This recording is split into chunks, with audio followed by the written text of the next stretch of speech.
Hundreds have journeyed to the San Francisco Bay Area to face the kitchen sink. All but 4 were left to shiver on the frozen tundra of the...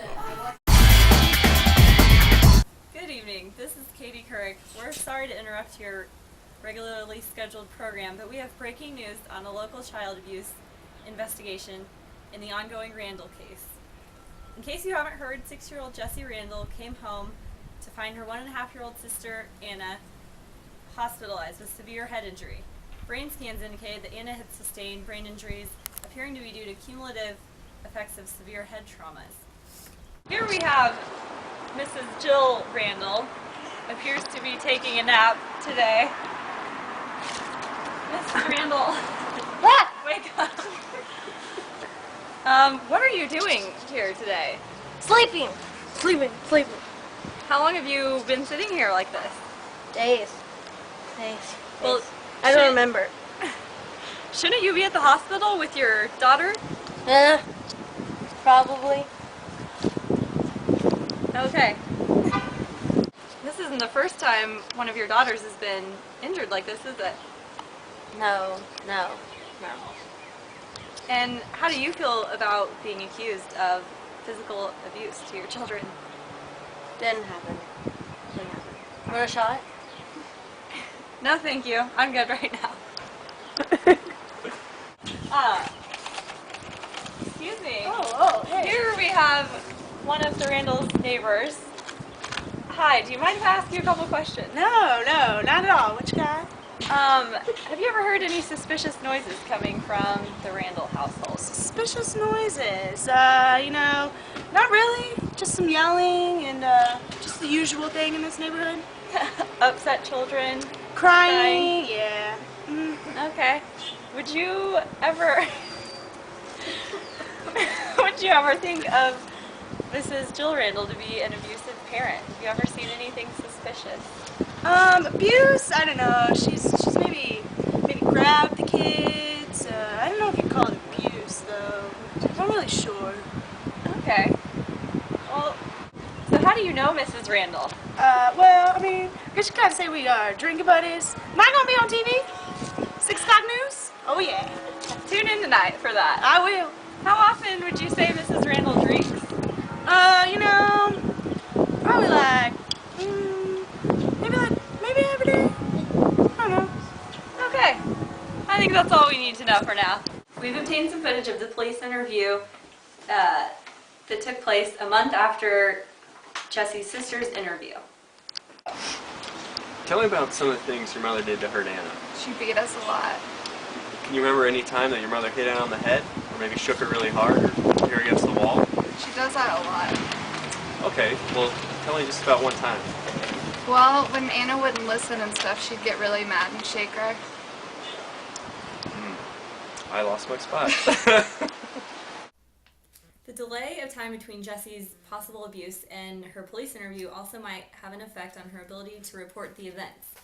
One study's results show a significant difference between accuracy of recall between those given at 1 week and those at 5 weeks.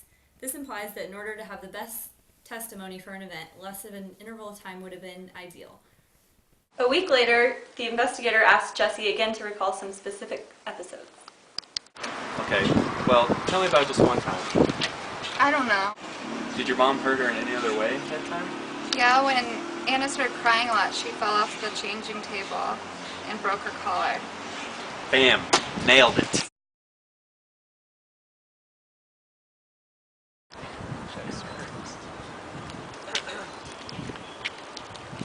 What a beautiful day. Indeed. Oh, look, here we have the foster parents who have taken Jessie in since her sister's injury. How are you guys today? Splendid. Yeah? Jessie, how is your new foster family? Great. I love them. We're just happy that Jessie's now in a safe family. With a safe family. Yes. She's safe now. I bet that's nice. How did you get Jessie to talk about what happened with her mom? Well, we decided to take her to a therapist, and after a while, with the therapist working with her, she confided in the therapist about some abusive acts that went on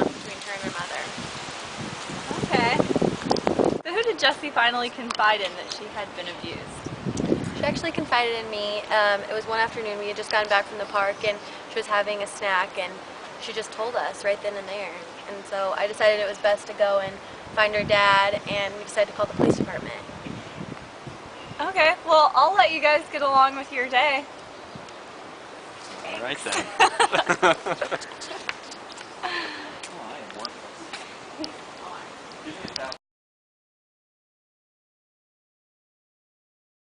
Now we have Drs. Chettle and Dr. Frankenberger, and I'm wondering what role do you guys think suggestibility had in the case, if Jessie could have been influenced by the police interview or her foster parents or maybe her therapist at all?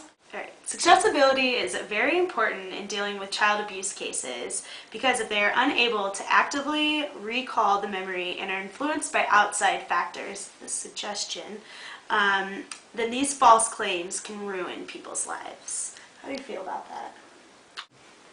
Given the history of the case with Jessie's background and her relationship with her mother is a pretty big alcoholic, and it's been shown that children who have parents that are alcoholic and they don't have very supportive relationships with them seem to be more susceptible to suggestion. And adding on to that, it was also found that the nature of the interview, if the interviewer is very cold and not very supportive of the child, then the child will be more open to the, I guess, suggestions that they're trying to prevail or whatever. Another important factor with suggestibility is repeating questions. Oftentimes, interviewers resort to repetition as a tool to gather further evidence. This repetition of questions lowers the child's credibility because oftentimes when they're answering repeated questions, they change their answers because they feel that their first answer was not right for the interviewer, so they change it to what they feel should be right. So that is a large factor in the Randall case because Jessie was asked the same question repeatedly in a number of different ways by the interviewer, which brings me to the conclusion that she is unreliable as a source. Suggestibility could play a large role in the consistencies with the reports given by Jessie Randall. In order for a child to accurately report events, it has been suggested by Elschenberger that the child needs to obtain the basic abilities to remember and the ability to resist suggestive questioning.